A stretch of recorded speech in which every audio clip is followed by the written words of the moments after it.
Shalom saudaraku yang dikasihi Tuhan Yesus Kristus. Bagaimana kabar Bapak Ibu Saudara semua?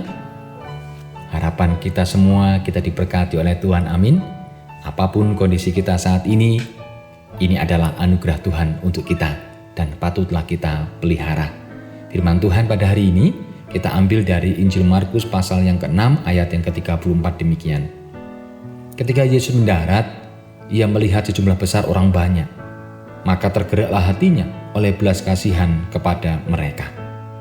Bapak Ibu Saudaraku yang dikasihi Tuhan, hati Tuhan Yesus itu lembut. Setiap kali menyaksikan hal yang menimbulkan belas kasihan, pasti ia akan tergerak hatinya.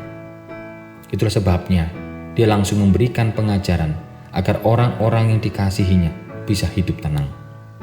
Sayangnya, orang-orang yang berhati lembut seringkali sulit menghadapi zaman karena pada saat ini banyak orang yang menjual keprihatinan dengan menjual keprihatinan hidup. Supaya menunjukkan bahwa kehidupannya berat, supaya siapapun yang bertemu dengannya menjadi kasihan, banyak sekali orang-orang menjual seperti itu. Kondisi ini akan menjebak orang yang berhati lembut, sehingga dimintai tolong apapun pasti bersedia. Oleh karena itu, mereka yang berhati lembut perlu waspada. Saudaraku dikasihi Tuhan, meskipun demikian, memiliki hati yang lembut itu penting. Dengan hati yang lembut manusia dapat menghargai sesamanya karena tergerak oleh belas kasihan. Maka yang keliru bukanlah mereka yang berhati lembut, tetapi mereka yang tega menjebak orang yang berhati lembut. Merekalah yang harus diperbaiki. Manusia yang gemar menjebak orang lain dengan menjual keprihatinan hidup sebenarnya lupa bahwa keprihatinan adalah kondisi yang memperlihatkan kemanusiaan. Manusia yang demikian sesungguhnya sudah kehilangan kemanusiaannya. Meskipun berwujud manusia, tetapi tindakannya mengurangi harkat kemanusiaannya.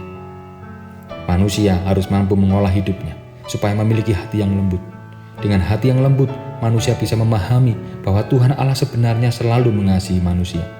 Tuhan Allah memahami kesulitan manusia, berkenan hadir dalam kehidupannya, sehingga manusia memiliki kemampuan untuk keluar dari himpitan penderitaan hidup. Oleh karena itu, mari kita mengupayakan agar belas kasih Tuhan dapat kita miliki.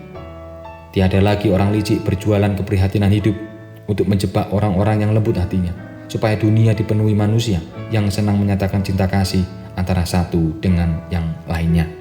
Tetapi kita sebagai anak Tuhan, kita tetap dipanggil untuk apa? Untuk memiliki hati seperti Tuhan, yaitu hati yang berbelas kasihan. Kiranya Tuhan menolong dan memampukan kita. Amin. Mari kita berdoa.